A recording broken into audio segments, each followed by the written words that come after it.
Good morning and welcome to Business Morning here on Business Day Television. I am Deborah Eze. I'm Destiny Momoh. Thank you for starting your day with us. All right, let's move to the conversation for today. Nigeria's economic landscape remains volatile, with businesses operating under the weight of fluctuating exchange rates, persistent inflation, policy shifts, and sluggish consumer demand.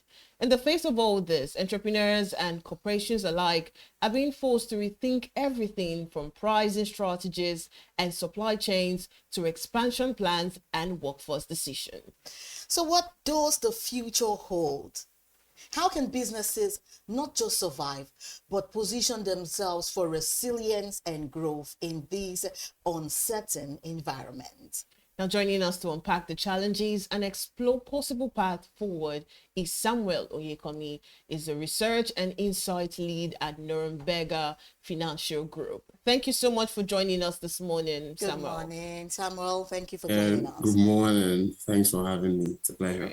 All right, let's go into the conversation. Now, let's look. The first question is going to be from the state of the economy. How would you describe the current business climate in Nigeria, and what are the dominant pressures entrepreneurs are facing right now?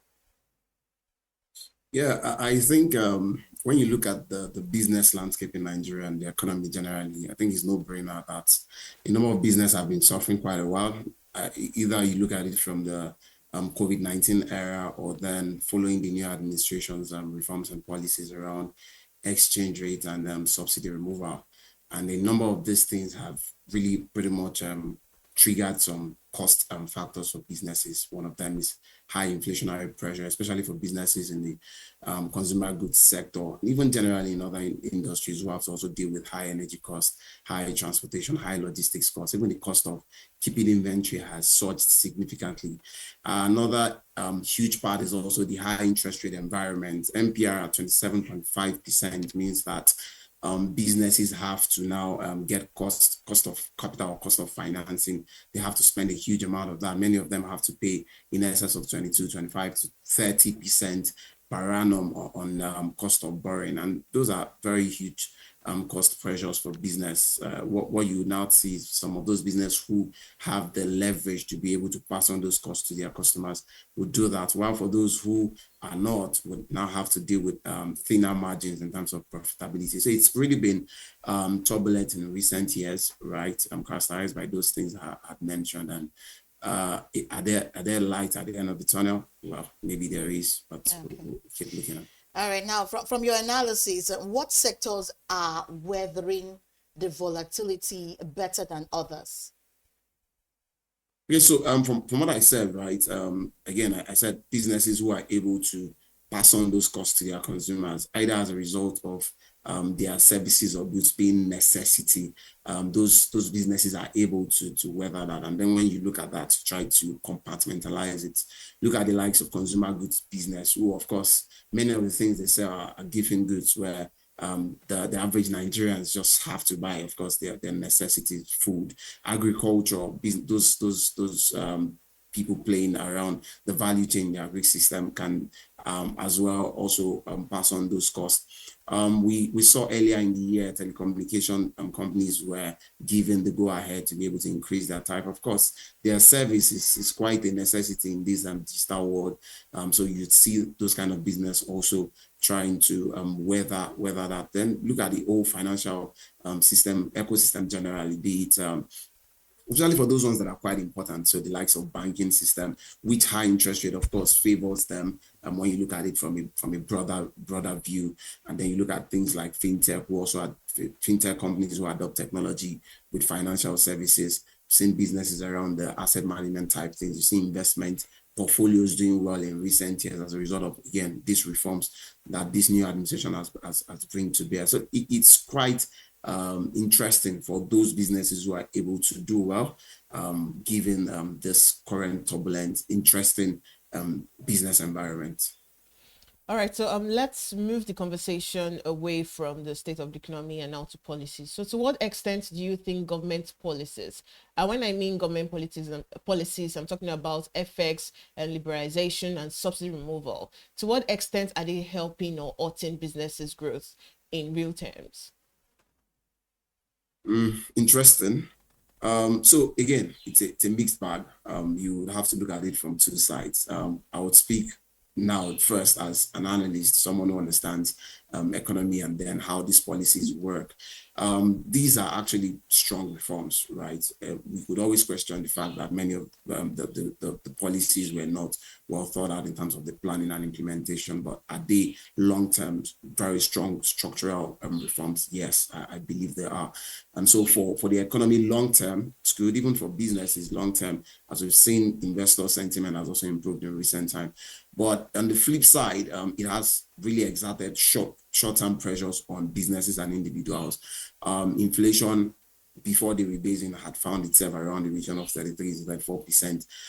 Those are very high numbers compared to where we used to be around 18, 19%. And that has, of course, like I said, triggered a very hawkish policy stance from the CBN that has seen cost of borrowing also gone up significantly, and businesses have also had to deal with losses. So if you look at 2023, 2024, a number of business in the consumer goods sector, even telecommunications, pretty much all businesses that had exposures to foreign exchange had to record losses, huge FX related losses in 2023, 2024. And that for many of them even saw their equity, right, totally eroded and found themselves in negative equity position. So it's really been quite a roller coaster, short-term pain for most businesses, but are they still long-term good long-term reforms? Yes, they are.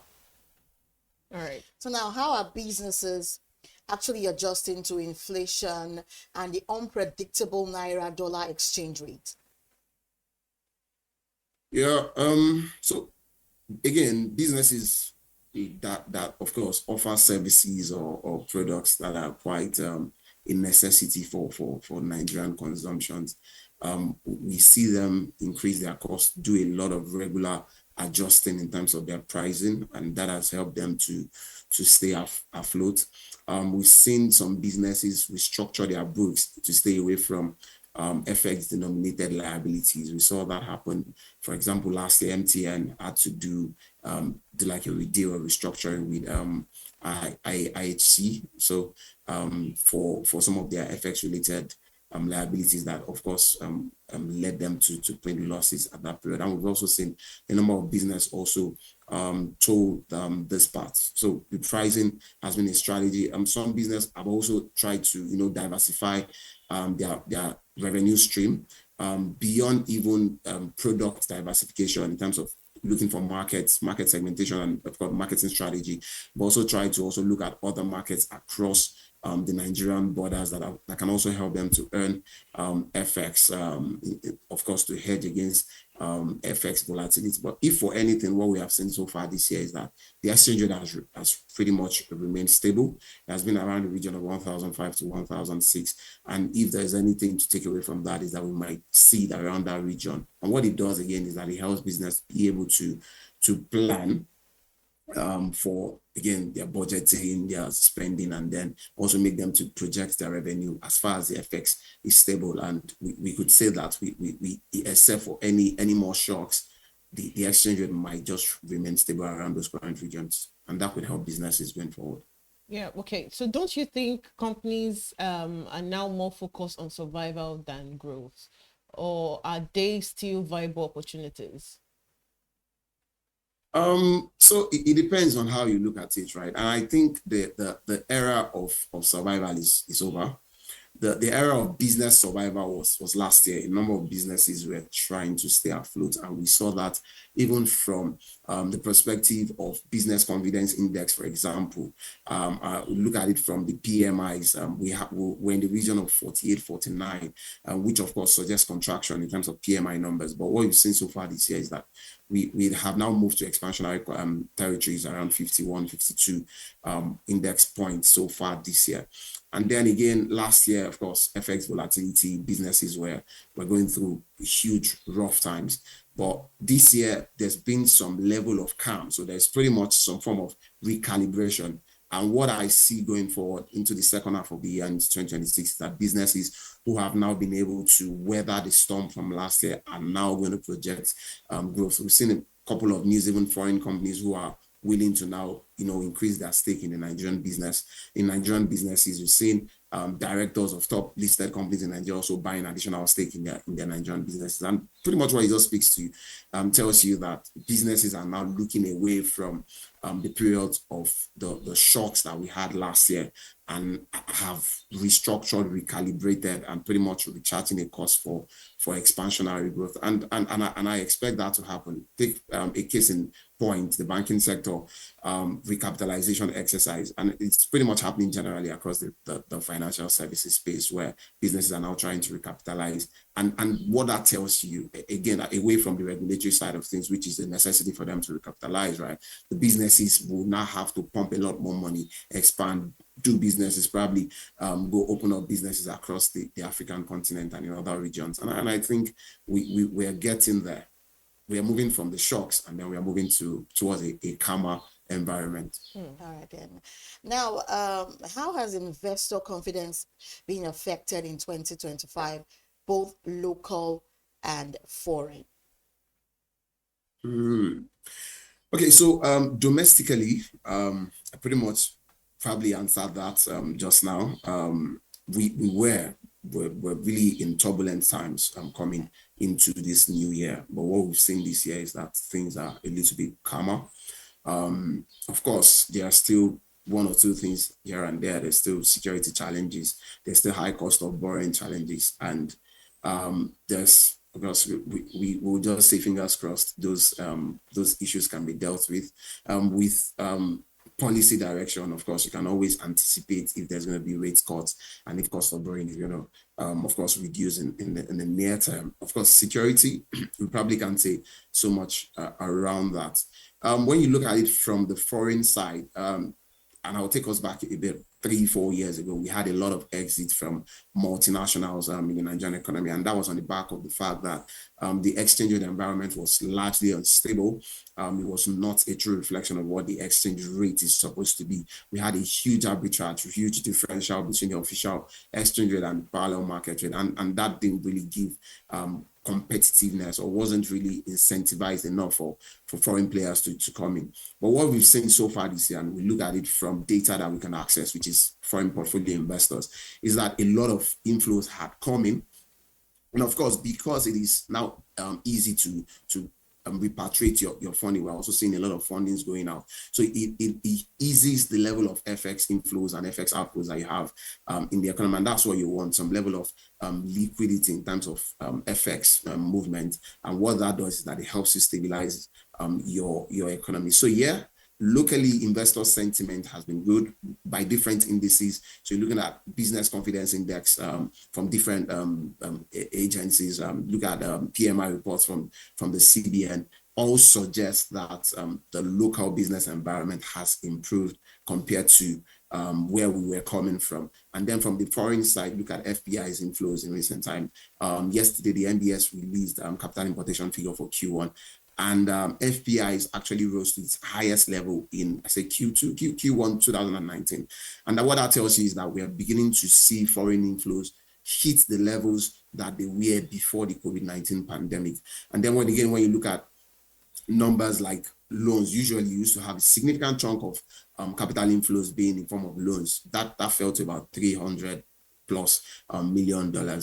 So yeah, foreign investors, it's quite positive. Equities market has been quite bullish so far this year, and a lot of those, even if driven by local institutional and retail players, have also been driven by foreign portfolio investors in the equities market. Right, now let's look at the global perception. Don't you think businesses still look outward towards exports and or foreign expansion, or are they turning inwards due to uncertainty? I think it has to be both ways. Any good businessman would have to look both ways. Of course, look at your market segment, your audience. Consider where your products are most accepted or most in demand, and then you look at it. Why I say a number of our businesses already looking, of course, outwards again, if for anything, especially because of the uncertainty around FX before now, a number of businesses want to be able to hedge against that, and then you see them looking for other markets with the advent of the African Continental Free Trade Agreement. We've seen Nigeria also participate actively in that. Some couple of weeks we had the AfrExim had a summit in Abuja where they had to do a lot of engagement around African trade. And I think businesses are beginning to toll that route. But a huge problem, again, happens to be the fact the number of our exports commodities oftentimes are included from. When you analyze our trade data, you realize that a number of those, if not about 90 to 92% of our export comes in form of crude and pretty much crude oil. And then those that are even agricultural commodities are in form of their raw forms also, which speaks to the need for financing and investment to go into the industrial and manufacturing industry so that we can start transforming some of these raw and crude items into better value that can also generate more value for us when we export. But yeah, it has to be two ways, looking outside for other markets that we could start selling into. And then locally, we pride ourselves as the largest country in Africa in terms of population. Population is over 220 million as of last quoted. Nominal GDP is in the excess of 300 trillion naira. So there's a huge prospect, a huge market for business to also want to leverage on. And we've seen businesses trying to do that, looking at other regions in the country. Of course, whenever people want to analyze the Nigerian market, you always want to say it's either within Lagos, Port Harcourt, and Abuja. But what you also see in recent times is that businesses are now trying to move across different regions of the country. Again, it also speaks to different governments in the states to start providing an enabling environment for businesses to thrive in their local areas. And I think if we can achieve that, businesses will be able to spread across most areas in the country and then thrive, do good business. Mm-hmm. All right.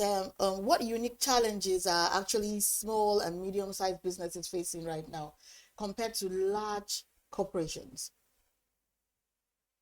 I think the first one would be access to finance, right? Large corporations, of course, they have a huge balance sheet that they could use as, in quotes, collateral. They have the brand equity to use as collateral to take loans. So you see the large corporations issue CPs, commercial papers, issue corporate bonds at very interesting rates. And the chances are a number of investors will buy into that because they believe that they are solid, they are able to pay back those loans as a when due. But what you find with smaller business, particularly SMEs, is that they don't have that brand equity, they don't have that huge balance sheet that could serve as collateral for them to access this finance. So if and when they have to get those financing, they have to do that at very high cost. So that's a huge challenge for most business and pretty much access to finance. Then if you look away from that, you also see things around insecurity. And I think that's a challenge generally across the country. And it has always been a factor that had deterred most businesses from going into other regions away from the likes of Lagos, Port Harcourt, and Abuja, like I mentioned. So that is also a major challenge. Before now, there used to be issues around not the simplicity of our tax environment, also regulation and different policies around tax paying. But of course, with these signed tax laws last month, we hope that from 2026, businesses will have a better glimpse or a better scope around their taxation, because it's actually a huge problem with businesses, because they, of course, the large corporations can hire the big fours to help them with their tax consulting job, but the smaller ones can't do that. And you might see that many of them find themselves paying multi-taxes. I know some will probably just run away as a result of not understanding what they need to do. But with the simpler environment, we could see that we could see that in better light in 2026. One other thing that I'll add before now was FX challenges, but again, so far this year it has been quite stable. Volatility has been with a region of 1 to 2%. So I think that has pretty much been resolved as of right now. All right. You made us understand the funding parts that this SME need. So what about policy wise, economically wise? What kind of support do you think, these SMEs would need to actually create a difference? Okay, so the solutions are in the problem. I mentioned first cost of capital, right, or cost of financing. So right now, MPR is at 27.5, which means if any bank is going to give you loan, something is going to be around that region, say 27.5 plus 100 or 200 bips, and that takes you towards 30%. That's huge cost of capital. So if we can find ourselves in low interest rate territory, or we have the likes of development finance companies, or even government through their different financing agencies, finance SMEs at probably single digit loans, I think that's going to help spur some level of expansionary activities. Of course, not at the risk of increasing the demand side inflation. Insecurity is a major challenge if the government at all facets of the government, federal, state, and local, prioritize security such that businesses can be able to do do their business without the fear of intimidation or kidnapping or whatnot. I think that is also going to improve the level of confidence in terms of business. If we're able to tackle these two, I think all is now in the hands of businesses to be able to innovate, strategize, and be able to do good business. Generally, I would say that the government needs to create an enabling environment for businesses to thrive, and that speaks to cost of financing and then in security. All right, then what should businesses be prioritizing in the last quarter of 2025 as they plan into 2026? Interesting question, right? So I said earlier that businesses are already doing quite a number of things to stay afloat and then to ensure that business goes on. And one of those things has been significant cost costing, right? Business is really, when it comes to turbulent times or uncertain times, what businesses tend to do is that they try to manage their costs significantly. And I think that's something that every business should do going forward. Try as much as possible to structure your costs very well.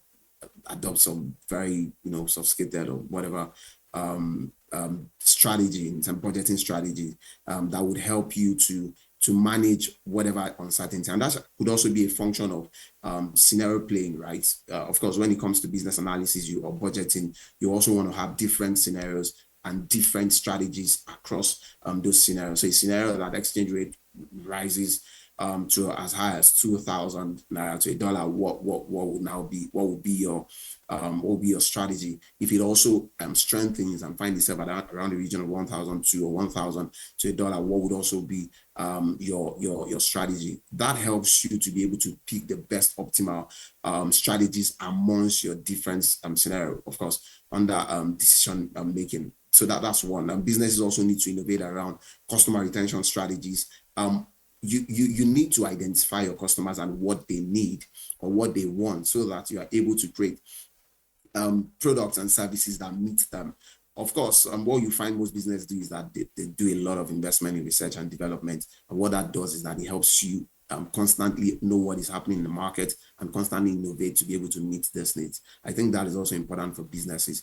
Diversification is also a function of your research, is a function of your innovation. So if you are able to innovate, research, what the market wants, the chances are you are going to also be able to diversify your products and your services. And beyond diversifying your products and services, you're also able to diversify your markets. So when you understand what your local market is, and then you understand what other markets also want, which you can provide, of course, you are able to do that. And it's something very important in businesses, which they are already leveraging before now, is the advent of technology. The digital space is expanding aggressively.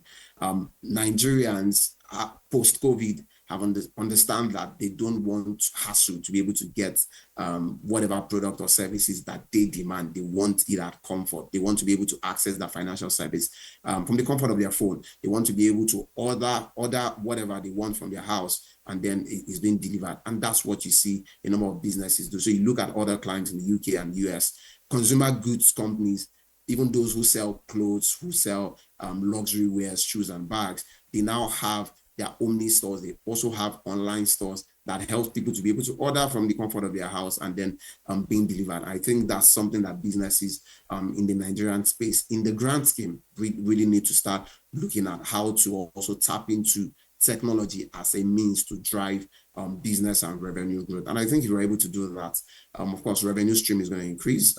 When your top line increases and you're able to reduce or manage your cost, what happens is your margin profitability increases. Thank you so much, Samuel Oyekanmi. Is the research and insight lead at Norrenberger Financial Group. Thank you for joining us this morning. We appreciate your time. Thank you for having me. Bye-bye. All right, we'll go on a quick break now. When we come back, we're going to be having the second part of our conversation on Business Morning. Just stay with us. You're welcome back to Business Morning. Now let's move on to our second conversation for today. Event planning in Nigeria is actually a very thriving and lucrative industry driven by the country's vibrant social culture, growing middle class, and increasing demand for professionally organized events. From weddings, birthdays, to corporate functions, concerts, and even political rallies, event planners play a crucial role in managing logistics, design, coordination, and vendor management. The sector is characterized by a wide range of players, from small independent planners to large events management companies. Success in the business depends on creativity, networking, attention to details, and the ability to deliver memorable experiences within budget and time constraint. And technology, social media, and even digital marketing also play key roles in growing visibility and client reach. Despite challenges such as inconsistent infrastructure and fluctuating costs, the demand continues to rise, making event planning a promising venture in Nigeria's service economy. Now, joining us on the show to proffer event business solution is Mrs. Elizabeth Seriki. She's a certified events planner and service delivery professional. Good morning, and thank you for joining us on Business Morning. Thank you for joining Good morning. us. Good morning. Good morning, everybody. Thank you for joining us.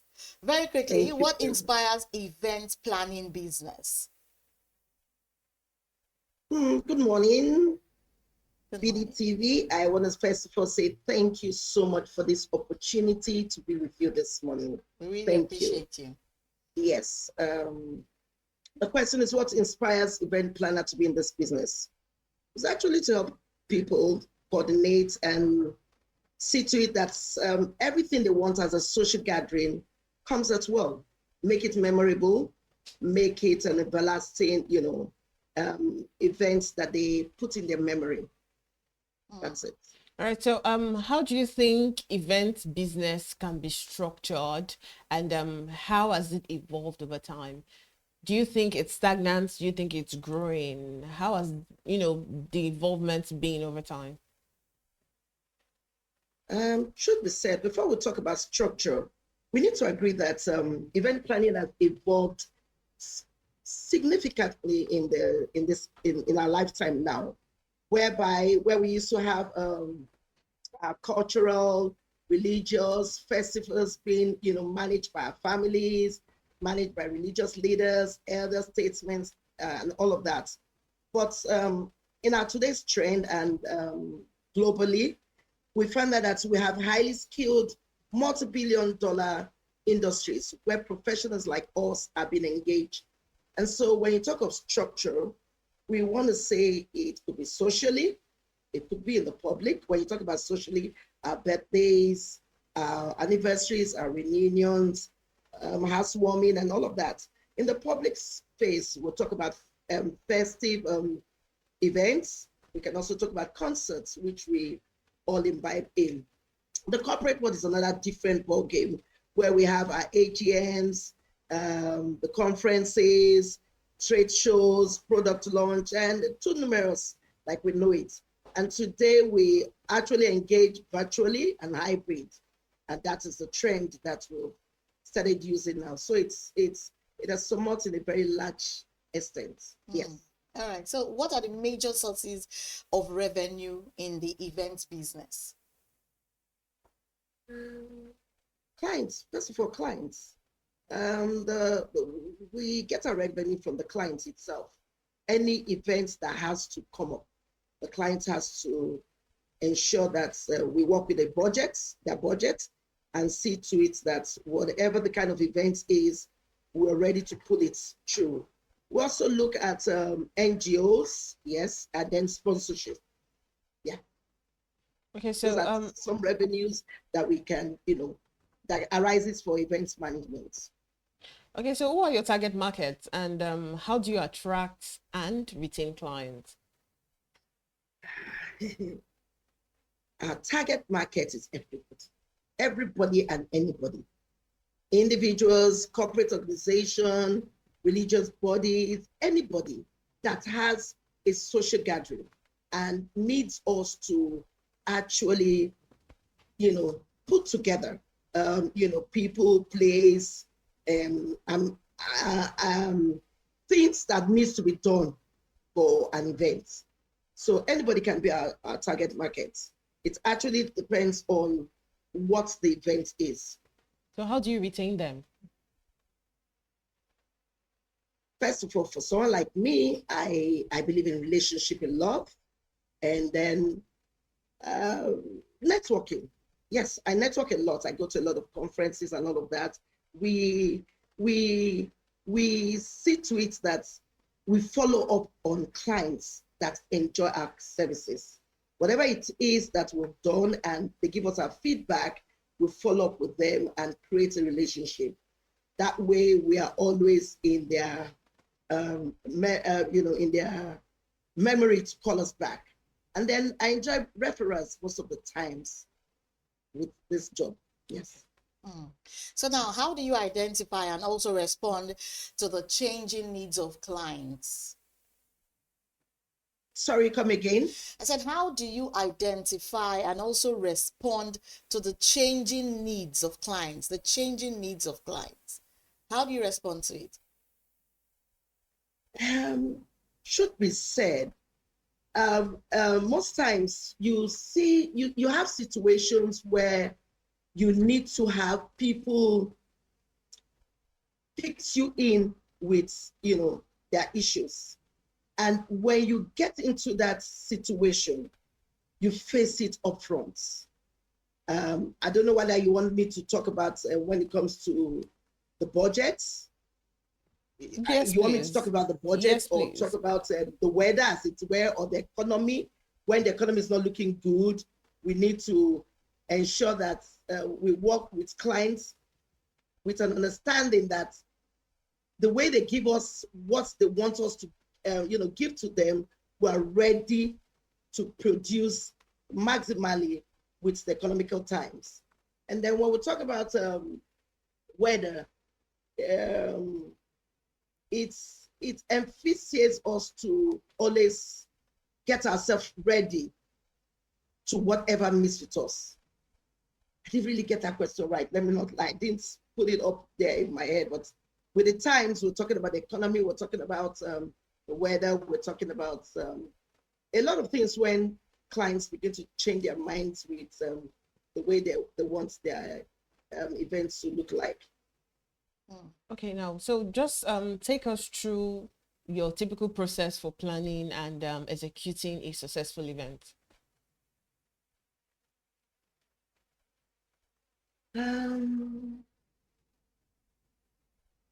The process of it is, first of all, meeting with a good clients who wants you to plan and execute whatever it is that they're planning for. We can actually start off with an idea where you, as the event planner, becomes the one who brings about the ideas. We conceptualize ideas and structure what it is that the client needs us to, align with the client's concepts and beliefs on what they want. However, something was off. Something's off. Yes, sorry. All right, Ma. the planning and the process, like we understand, it has to do with your clients. Are you still there, Miss Elizabeth? Okay, I think we actually lost her for a bit. Yes, hello. Oh, okay. You were taking us through the process, how your typical process for planning and executing a successful event looks like. Yes, ma'am. Sorry, we're having issues here, and my network is. Give me a minute, please. Sorry, 1 minute. Okay. We'll go on a quick break now. When we come back, we'll still have Ms. Elizabeth telling us things we should know about event business in Nigeria. Just stay with us. All right, welcome back. We still have Mrs. Elizabeth Seriki, certified events planner. And before we went on that break, she was talking about a typical process for planning and executing a successful event. Ms. Elizabeth, can you hear me? Yes, I can now. I can. Apologies for that. All right, so let's go straight into it. What's your typical process for planning and executing a successful event? Okay, thank you. Thank you. First of all, for me, it's a God factor that has to do with all Thanksgiving for having the opportunity to be of service to anyone that comes my way. Then planning a successful event is all encompassing, really. Strategic thinking comes about what the client tells you he or she wants you to do. Then creatively, you begin to conceptualize what it is that you want to see through in the event. Organizing the event itself is, you have to have a strong belief in it, having the people, the personnel that have to work with you, and making it and coordinating the whole event in total. So planning an event starts from pre-planning, which has to do with the client's expectations and preference on how to go through their briefs with them, understanding their briefs, and because you need to understand what they want, how they want their events to be, and what they want to see prominent at any event. With this being said, we do our design stage, we do the layouts, we execute our plans in stages, as we unwrap the plans. And with that, we see to the beginning of planning this event and the process during the event, and after the event, the tear down. This is the way we plan and execute a successful event. Wow. All right, then. So then how do you manage budgeting and timelines and also vendor coordination? Oh, budgeting for us is a little bit, budgeting for us will be more of how we meet with our different clients. Yeah. And having said this, budgeting is, as an event planner, is the expenses category that we all have to outline to bring about the success of an event. This way, we look at for the venue, a good venue, which has to work into a budget. We look for catering services. We look for all the supports and vendors that have to make a particular event work, like the photographers and all, everything that has to do with events. That way, the between us, the event planners, and the clients, we have to have an understanding on what he or she is ready to spend for the events. Yeah. So let's talk about the biggest operational challenges you face in the Nigeria events industry.